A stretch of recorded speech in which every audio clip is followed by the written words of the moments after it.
Hello YouTube, Brandon from Zoid Industries here with this week's episode of ZI Weekly News. This channel's weekly news segment where I cover sci-fi, science, gaming, and channel updates, and more. With the intro now out of the way, let us get to the articles. Asteroid Day will offer a crash course and other events on space rocks. Funny. I just accidentally pulled up my minimized picture viewer there. Fortunately, this isn't being recorded on the computer. More than 700 events are scheduled to take place in 190 countries across the globe. This year's Asteroid Day celebration on Friday, June 30th. If you can't make it to one of these events, don't worry. There's a live 24-hour webcast that will feature discussions about space rocks and the possibility of an asteroid hitting Earth. Yeah, that one sounds like fun. But again, if you're into watching all kinds of destruction, then it could be fun. I distinctly remember finding a little simulator thing online. I've tried since to locate it. If I can find it, I'll link you guys to it. And in this simulator, I made an asteroid that hit Earth that completely destroyed the planet. It was fun. Yeah, it's a fun simulator to see what kind of carnage you can cause with just one asteroid strike.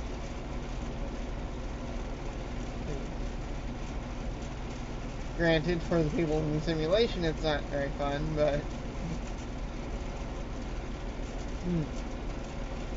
started in 2015, Asteroid Day commemorates the Tunguska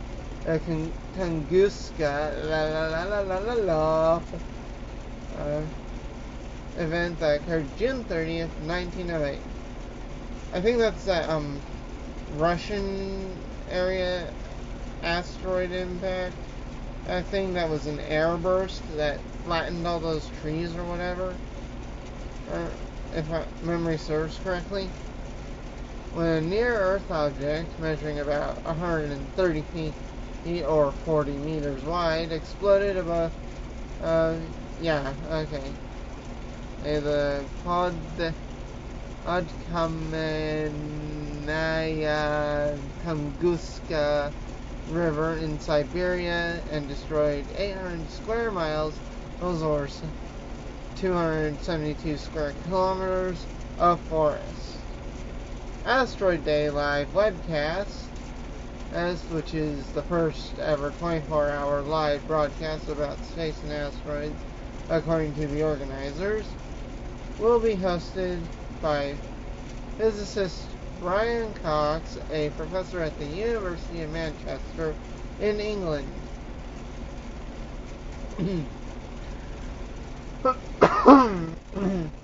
Sorry, I clear my throat a little.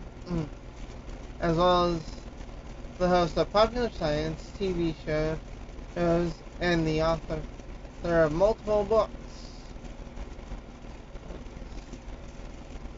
The broadcast will include programming from the European Space Agency, or ESA, the Japan Aerospace Exploration Agency, JAXA, and NASA. There's a joke I've heard that I think is a little poor taste now that I'm older, that NASA stands for need another 7 astronauts. Talking about poor taste, especially around the time I heard it, because I think that was like the Columbia disaster or whatever. The disaster with the space shuttle Columbia. Yeah. Anyway, on with the article. Oh, you can find the full lineup of astronauts, astronomers, and other special guests that will speak on Asteroid Day Live on the Asteroid Day website. And the article links you to it. Otherwise, I'd probably copy the link and insert it in the description below. I might do that anyway.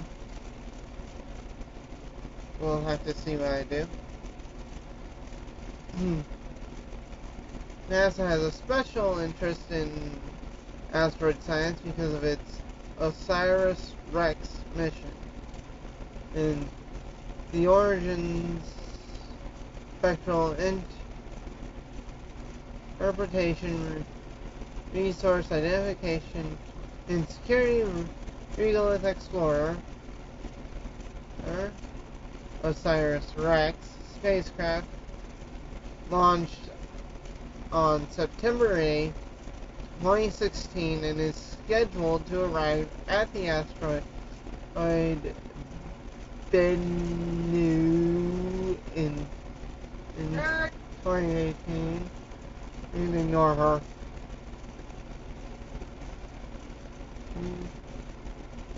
If all goes as planned, OSIRIS-REx will scour the asteroid's surface, collect a sample of the space rock, and then return it to Earth in 2023 for scientists to study.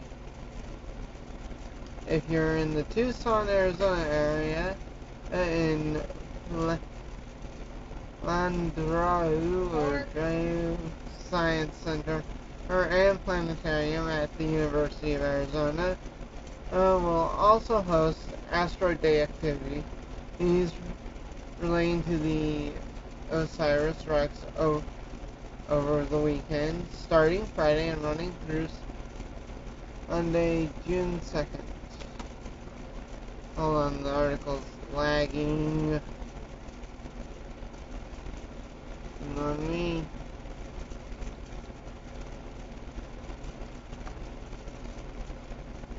Come on.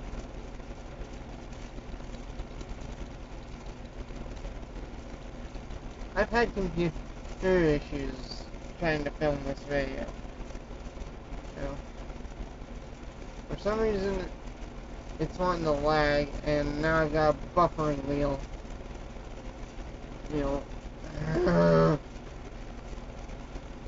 I'm probably going to cut here and come back when it's not lagging. And we're back. And running through Sunday, July 2nd. Events include an asteroid planetarium show and other public exhibits. Oh, come on. No. Dude.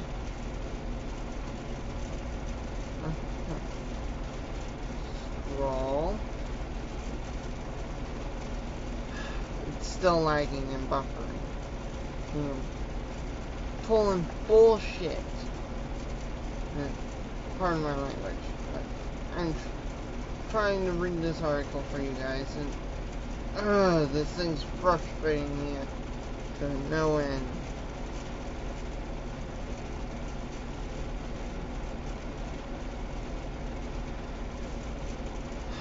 Come on. Come on.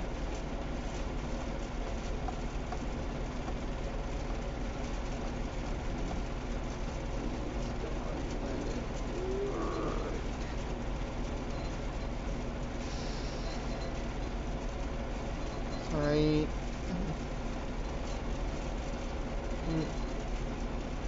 I'm trying to get this out for you guys. It's getting late here. So I need to. So I'm going to be possibly after the video has been filmed, editing, getting it started on the editing, and then while I take a shower, and then probably upload either or wait really late tonight, which should take only a few minutes. It's okay. Probably. Is it working?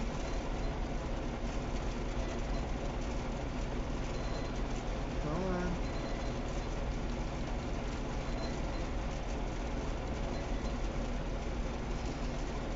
I'm gonna cut till this responds again, because this is...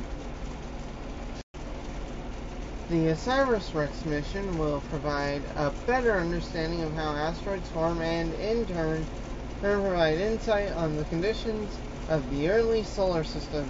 This research will be helpful in the event an asteroid threatens to hit Earth, like in that movie Armageddon, where well, actually in several asteroid movies now that I think about it, we just send astronauts up there, have them plant explosives, and boom! Which, it's fun for film, but scientists agree, in real life, that's impractical. Well, that is very impractical. Oh, because then instead of one large object going to hit Earth, you have multiple smaller objects going to hit. So, impractical.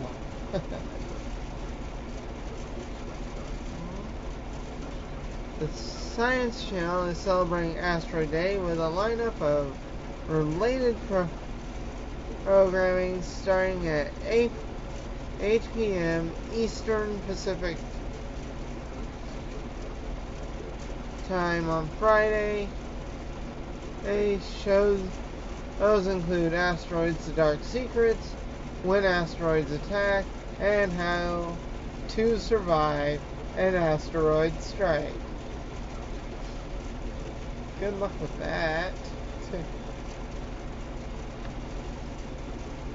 Science Channel's programming block will span millions of years, turning back the clock to the dinosaur era when asteroids eradicated species, and zooming towards the future to show viewers how to survive impending asteroid attacks. That's according to a statement. And other Asteroid Day events are being held at various science centers, museums, schools, theaters, and libraries around the world, including George Anson or Mason, I don't know. Actually, I think that's Mason. University in Virginia. The Kennedy Space Center in Florida. The University of Nebraska, and many more, where most events are free and available to all ages. You can find a complete list of Asteroid Day activities or register your own event at the Asteroid Day official website. And that concludes this article. On to the next.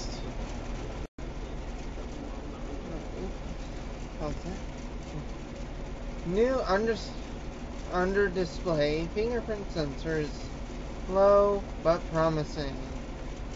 It's the article title. Let's get into it. Now that edge-to-edge displays are commonplace on smartphones, the new holy grail for mobile engineering is the creation of the under display a fingerprint sensor. Or not under glass, that's easy, but under the thickness of the glass plus display, something nobody has quite mastered on a production scale yet. Yesterday, Marshable brought us word of a new generation fingerprint sensor installed in a prototype Vivo smartphone. Today,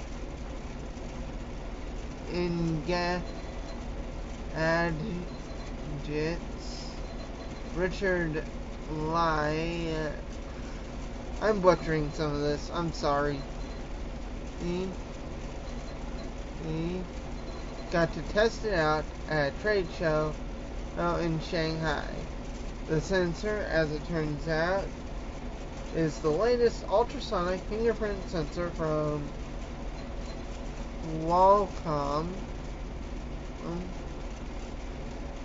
that now works through OLED display stacks up to 1.2 millimeter thick and up to 0.8 millimeters of cover glass, or up to 0.65 millimeters of aluminum,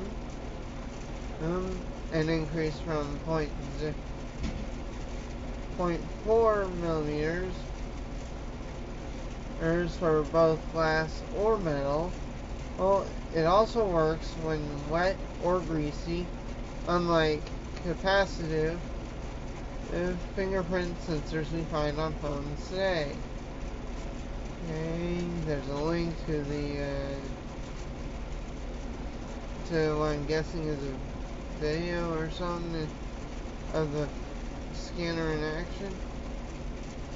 But here's the rub according to LAI.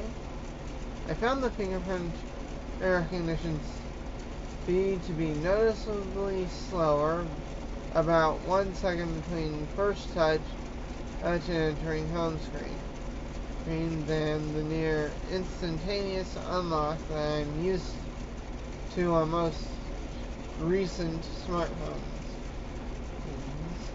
To my eyes, it looks to be about as responsive as the fingerprint sensor found in the 3-year-old iPhone 6. Wow.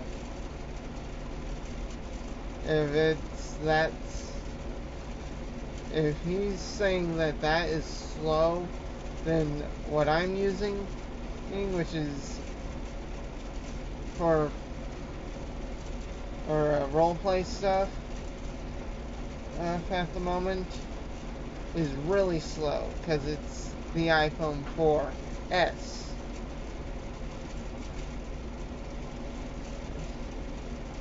Well, Engadget's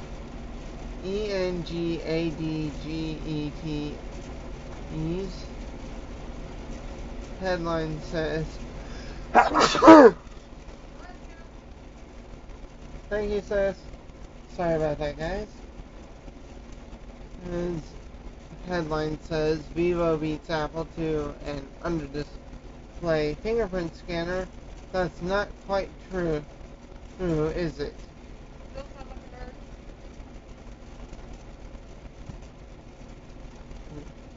Demoing an ultrasonic sensor in a trade show prototype is not even close to creating a phone sensor that can be cost-effectively mass-produced at iPhone scale. So, Qualcomm and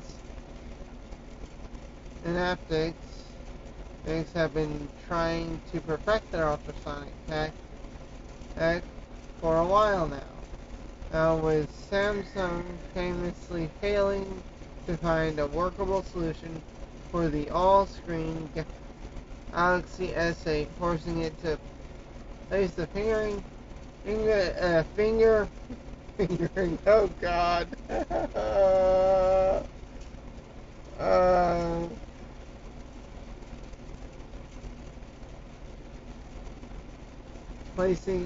forcing it to place the fingerprint sensor on the back. Apple's all-screen 10th anniversary iPhone might be delayed, with some pointing to the complexities of mass-producing the under-display fingerprint sensor as a contributing factor. If what Qualcomm is showing today is truly state-of-the-art, then it presents an interesting trade-off for Apple's next flagship phone. Offer owners a slow but convenient fingerprint sensor under the display, or give them a fast sensor awkwardly located on the back of the device. Decisions. And I, yep, that's it for that article. On to the next. Canon's long-awaited 6D Mark II is a huge upgrade, but it's missing 4K video.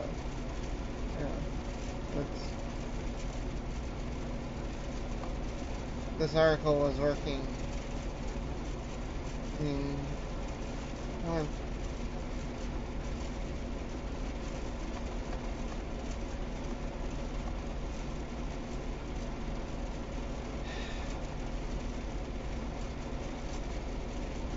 I'll be back when it's working again. Canon is updating 2 of its camera lineups today, and with the announcement of the new 6D Mark II and Rebel SL2. Both look like solid new cameras, the 6D especially since it's been anticipated for even longer than it's been rumored. But they're both still missing one of the most requested features, 4K video, which, if I were to... Okay, I'll cover this in the channel update, but it seems like it's at the end of every video, every one of these episodes so far, or since I've been back. But anyway, the $1,999 US dollars. There's 6D Mark II is a follow-up of the of 2012 to 2012's Canon 6D. A slightly cheaper and slightly less capable full frames, enabling to Canon's popular 5D series.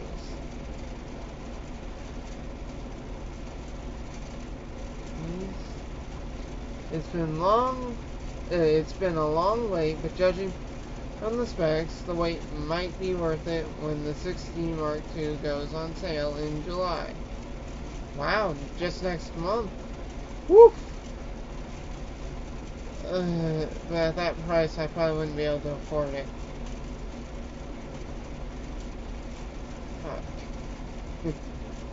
Right. Just about everything has been upgraded from the first 6D to the second. As you'd probably expect, it has a new 26.2 megapixel G or okay, that's C. Sorry, between when we had to stop filming and now, my glasses suffered an unfortunate accident and broke. So it's a little hard to see some of this stuff. CMOS sensor and uses some of the company's most advanced internals, like the DIGC IC7 image processor. Woof. Yeah. This is a good camera. Rack. The high end of the native ISO range gets bumped up to 40,000, or is that? Yeah, that's 40,000 from 32,000, which is definitely nice. Nice because the original 6D was already a low light marvel.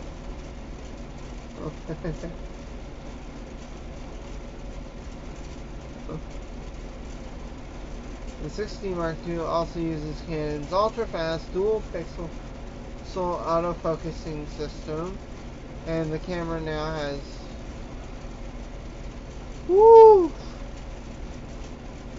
Okay, I might be exaggerating my reactions here just a little, because I barely know cameras. Straight up, I barely know cameras. Anyway, 45 cross-type autofocus points at its disposal. A step up from the 60s paltry 11. Apparently that's good. That's very good. Woo. Shoots at a relatively fast pace of 6.5 frames per second. Now that I kind of understand, the frames per second thing, because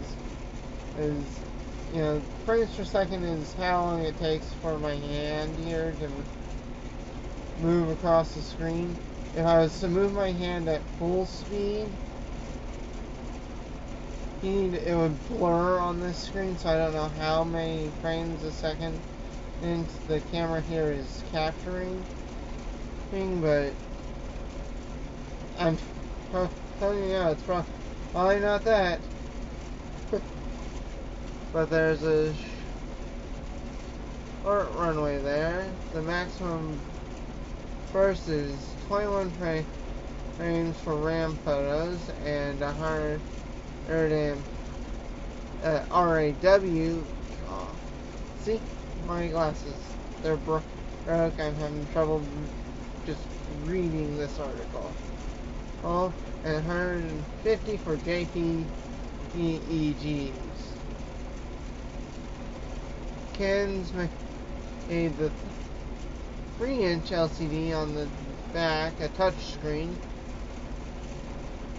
That's good. That is good, considering most everything nowadays has a touchscreen.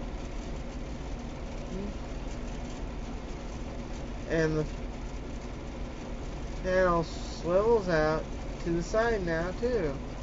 But the 6D Mark II is also weather resistant, on par with the ceiling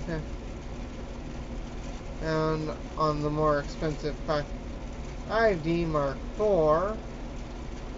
Or according to Canon, inside you'll find Wi-Fi, NFC, Bluetooth, and GPS radios. And Canon's done all this while only adding a few grams to the original weight of the 6D.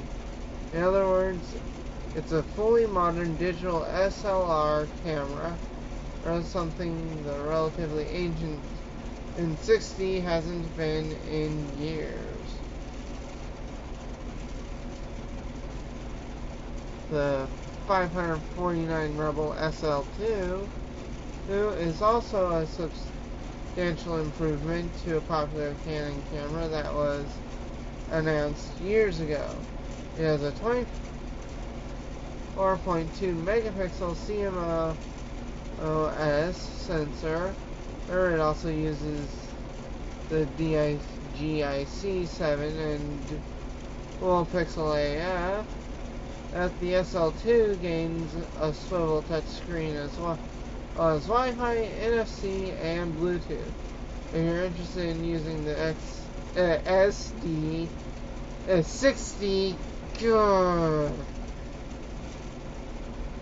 I'm gonna be honest with you guys, I'm tired while recording this. Because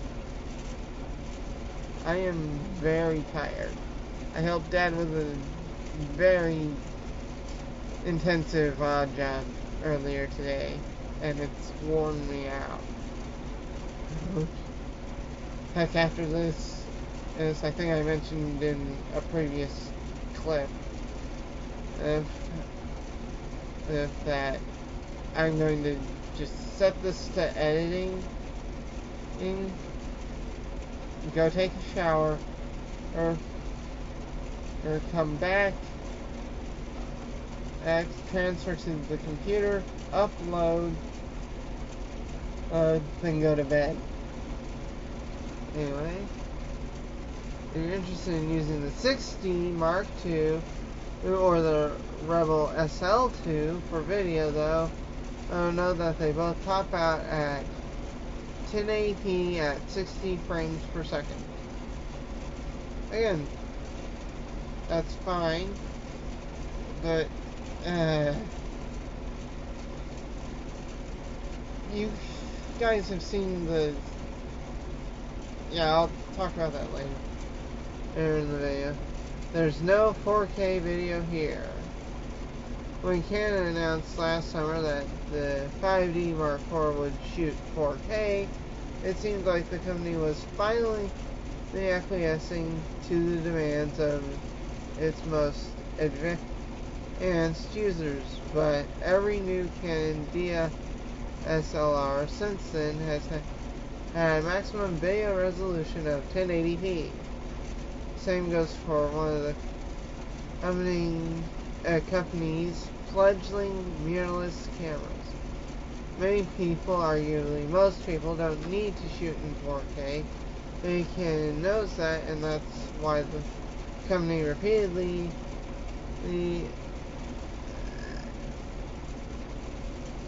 eschews adding it to new cameras. But 4K is quickly becoming a more normal part of our video consumption habits. 4K playback is built into YouTube. We have 4K televisions, and we're knocking on the door of 4K phones. The point is, you're eventually going to have a 4K screen, and the majority of Canon's DSLRs can't shoot video that will properly fill it. Even if the video you're shooting isn't going to wind up displaying in 4K, there are creative benefits to shooting at such high resolutions. A popular example is that you can use that extra space to crop in tighter on a particular shot without ruining the resulting quality. Something the YouTube channel I follow called Daily Jazza has pointed out, because he shoots in 4K now, and woof, it's definitely good for video. Well, I'll give him that. Again, more on something I'm going to personally talk about when it comes to 4K and 1080p in the channel update.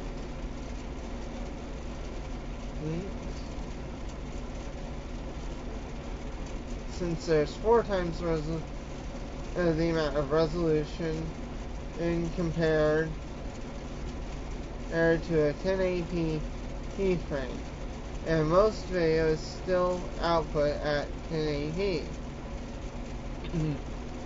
For what it's worth, I asked Canon during the briefing for these cameras if they were worried that skipping 4K again would scare off creators who crave it. Here was the company rep's response. Again, that's the article writer, so 4K is one of those things that it's a conversation. It is a conversation, and just like cameras like this, when it comes to image processing and all that, it's just how can I phrase this? Like the 5D E4. It's a very heavy format, and it's a very large file, and from people we're talking to, they want 4K, but they're scaling down to 1080p. So 4K is a very hard resolution for them to work with currently. So it's kind of catch-22 right now. Understandable. Well, I'll talk more on that here in the coming channel update. The company He has been this evasive about 4K for a while now. But the overall message is clear. If you want to shoot 4K video with a Canon DSLR, you have to buy one of the company's most expensive cameras, and it's not entirely clear when that will change. Canon hasn't stopped innovating with its camera tech. I think dual pixel is a genuine breakthrough, but with respect to the autofocus on the company's cameras. As in the DIGIC image processors produce some of the best pictures and video around. But to survive in an increasingly turbulent camera market, Canon also has to an inordinate amount of focus on building cameras that plug gaps in its existing marketing strategy, instead of ones that are ahead of the curve.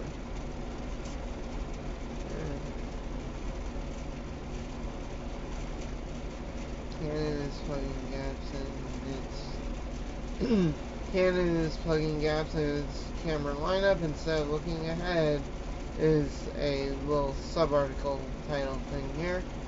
Here's what I'm going to read. The 7070 is the perfect example of this. Canon took the internals of the cheaper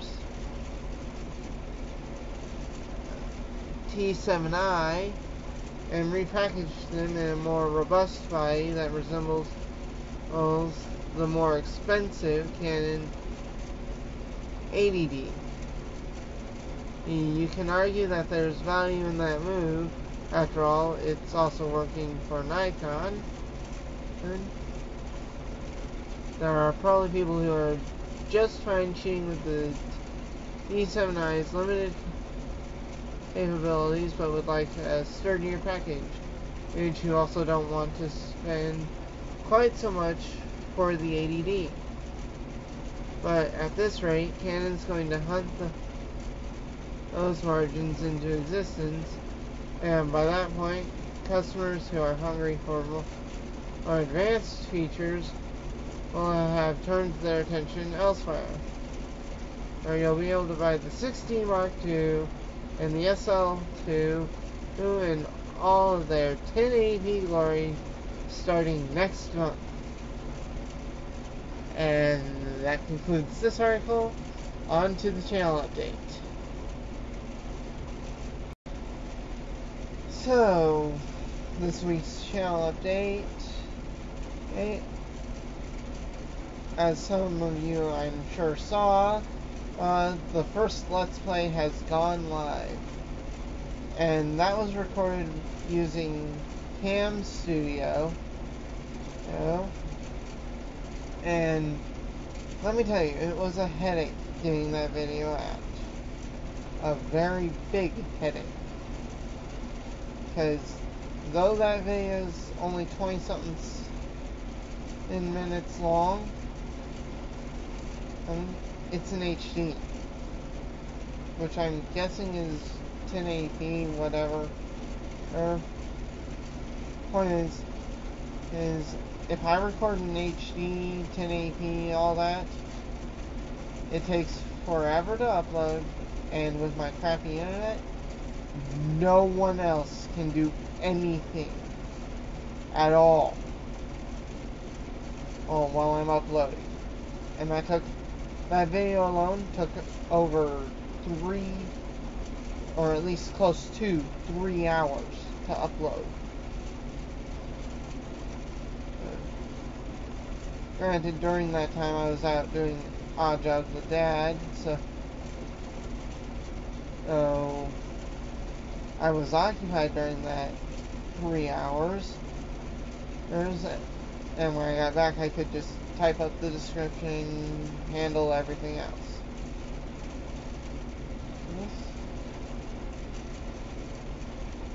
And that's the personal thing I was mentioning during the article.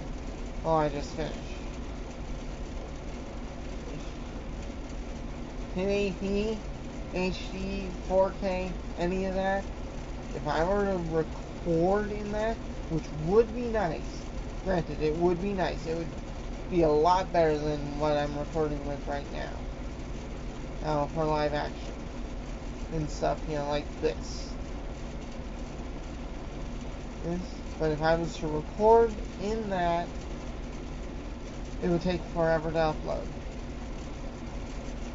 It would take forever to upload. Nobody else would be able to do anything. And so,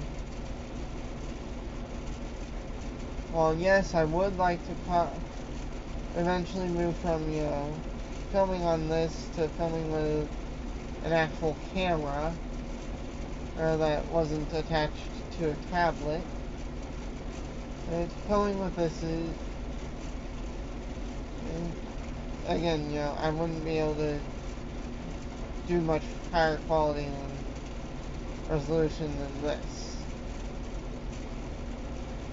And again, I don't know what resolution I'm capturing at right now. As for frames per second, and moving my hand slow seems to be okay, but again, it blurs, as you can see. I'm sure. Or if I move at a normal or at least fast speed, either relatively fast for the camera.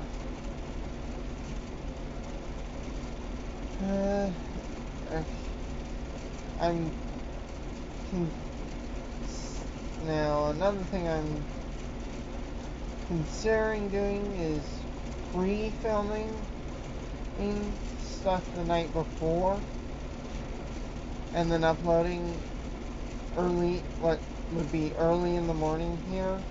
That way I'm not affecting anyone else here at my house and in this studio or whatever.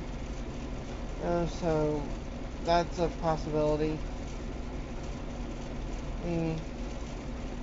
So bear that in mind. And if you comment on a video, for that's like the Let's Play, maybe something you want to input, I might not see it until, say you commented on Sunday night, okay? And it's for like the next episode.